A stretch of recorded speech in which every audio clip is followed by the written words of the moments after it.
10th class. Good morning. देखिए अब अपन आगे की सवाल कर रहे हैं। अब बता रहा हूं आप लोगों को दो सवाल, थोड़े बड़े सवाल हैं, कठिन है, इसलिए आपको थोड़े थोड़े सवाल बताए जा रहे हैं। तो देखिए पहले इनको समझने की कोशिश करिए। दोनों सवाल आप लोगों के महत्वपूर्ण है। छठा और सातवां सवाल देखिए क्या है, पहले तो मैं पढ़ के बता रहा हूं। इसमें दिया हुआ है और ओडेस दिए गए वृत्तों के केंद्र है, यानी ये दो वृत्त दे रखे हैं जिनके केंद्र हैं ओ और ओडेस। फिर इसके बाद में वृत्तों के केंद्र हैं ए बी समांतर है ओ ओ डैश के, यानी ये वाली रेखा इसके समांतर दे रखी है। सिद्ध करो ए बी बराबर 2 ओ ओ डैश, 2 ओ ओ डैश, ये ए बी बराबर। तो सबसे पहले देखिए क्या लिखेंगे, दिया गया है, अच्छा सवाल है, ध्यान से देखेंगे। दिया गया है दो वृत्त जिनके केंद्र, दो वृत्त जिनके केंद्र ओ तथा ओ डैश है, ओ तथा ओ डैश है। ए बी समांतर है ओ ओ डैश के, ठीक है ना। सिद्ध करना है,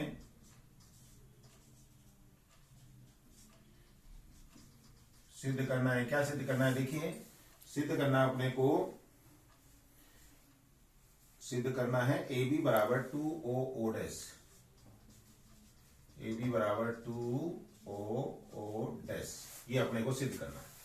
अब यहां पर रचना करते हैं। देखो रचना क्या की गई, देखिए ओ ई लंब बीसी पर तथा ओ डैश डी लंब सी ए पर खींचा, सी ए पर खींचा,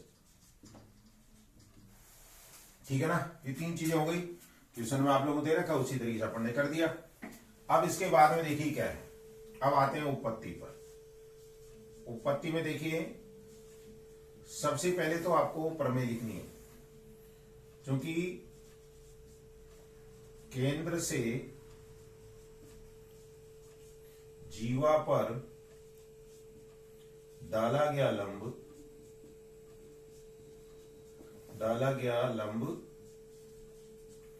जीवा को समद्विभाजित करता है। केंद्र से जीवा पर डाला गया लंब जीवा को समद्विभाजित करता है।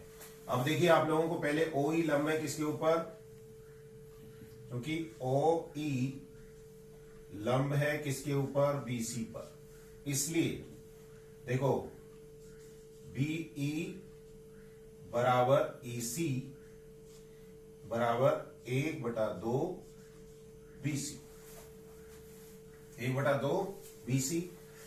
ऐसे ही देखिए आगे, ये तो इसमें हुआ, यहां देखो ओ डैश डी लंब है सी ए पर, इसलिए सी टी बराबर डी ए बराबर 1/2 AC, 1/2 AC।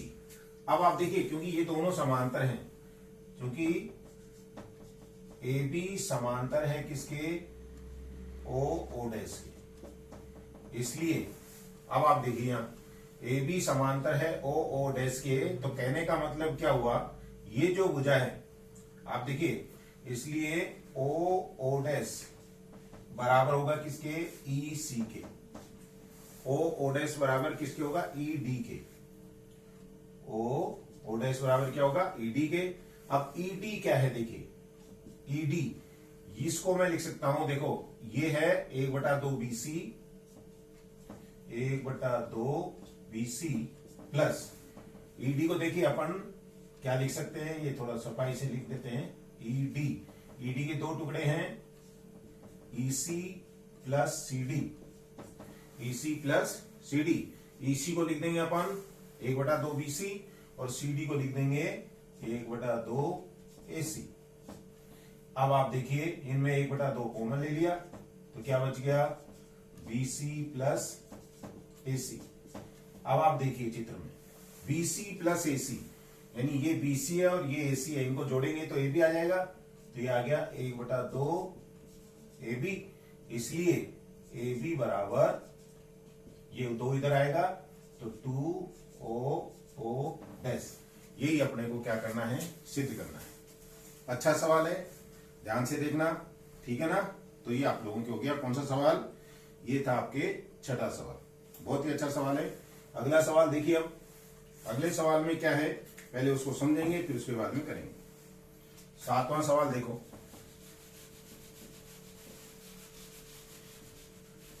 सातवें सवाल में पहले मैं बता भी चुका हूं ऐसा एक सवाल क्या है, पहले सवाल को समझेंगे फिर उसके बाद में करेंगे। इसमें दिया हुआ है, देखिए सवाल को पढ़ेंगे पहले। AB और CD वृत्त की 2 जीवाएं इस प्रकार से हैं कि AB बराबर 10 सेंटीमीटर, CD बराबर 24 सेंटीमीटर। पहले तो वृत्त बना दो, ये वृत्त है, इस वृत्त में 2 जीवाएं दे रखी हैं, एक तो है 10 सेंटीमीटर और एक है 24 सेंटीमीटर।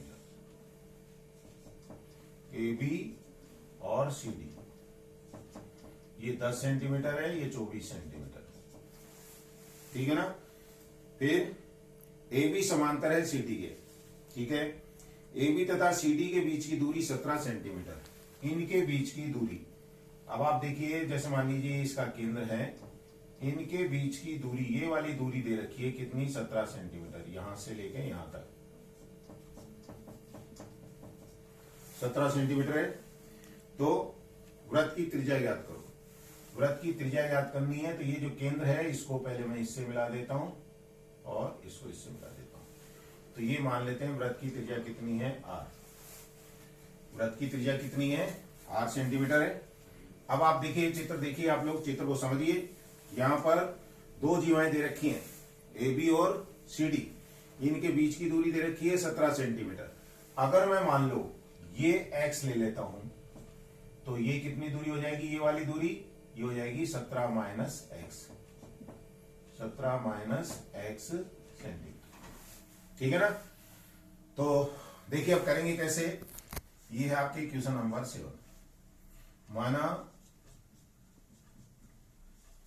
वृत्त की त्रिज्या, माना वृत्त की त्रिज्या बराबर है R सेंटीमीटर। वृत्त की त्रिज्या कितनी है, R सेंटीमीटर। अब ये जो लंब डाले, क्योंकि दूरी निकालनी है तो दूरी का मतलब यहां से लंब डाले हैं, तो ये लंब डाला तो ये बिंदु तो ले लेते हैं M और ये ले लेते हैं N,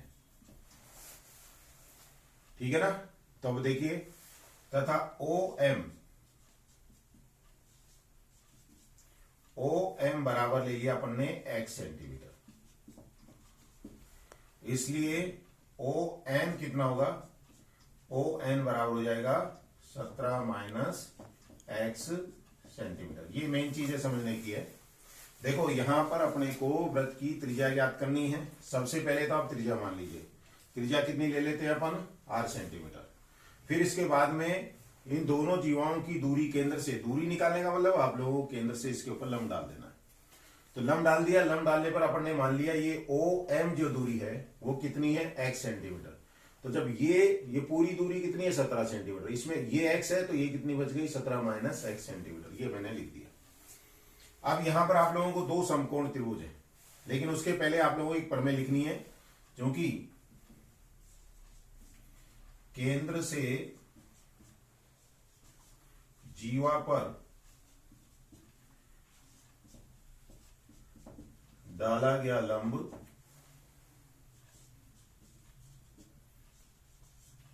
जीवा को समद्विभाजित करता है, समद्विभाजित करता है। केंद्र से जीवा पर डाला गया लंब जीवा को क्या करता है, समद्विभाजित करता है। अब यहां देखिए आप लोग, क्योंकि OM is perpendicular on AB, यानी OM लंब है किसके ऊपर, AB पर, इसलिए AM बराबर MB बराबर आधी हो जाएगी, यानी 5 सेंटीमीटर हो गई। तो ये दूरी आ गई आपकी 5 सेंटीमीटर। इसी प्रकार से दूसरा देखिए, इसी प्रकार यहां दे रखा, देखिए ON, लंब है CD पर, ON लंब है CD पर, इसलिए CN बराबर ND बराबर आपके 12 सेंटीमीटर आ जाएगी, यानी ये आ गया आपके 12 सेंटीमीटर। ठीक है ना, ये हो गया। अब इसके बाद में आप लोगों को समकोण त्रिभुज लेने हैं।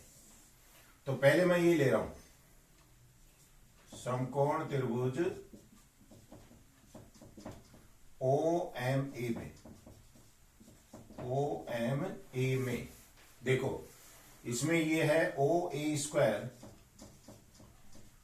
OA स्क्वायर बराबर OM square plus AM square. अब देखो OA को अपन ने क्या लिया है R, इसलिए R स्क्वायर बराबर OM कितना है, OM देखिए ये रहा, OM में अपन ने लिया है X, तो X स्क्वायर और प्लस 5 का वर्ग, ये आ गया समीकरण नंबर 1। ये तो ऊपर वाले समकोण त्रिभुज में है। अब ऐसे लेंगे नीचे वाला समकोण त्रिभुज, समकोण त्रिभुज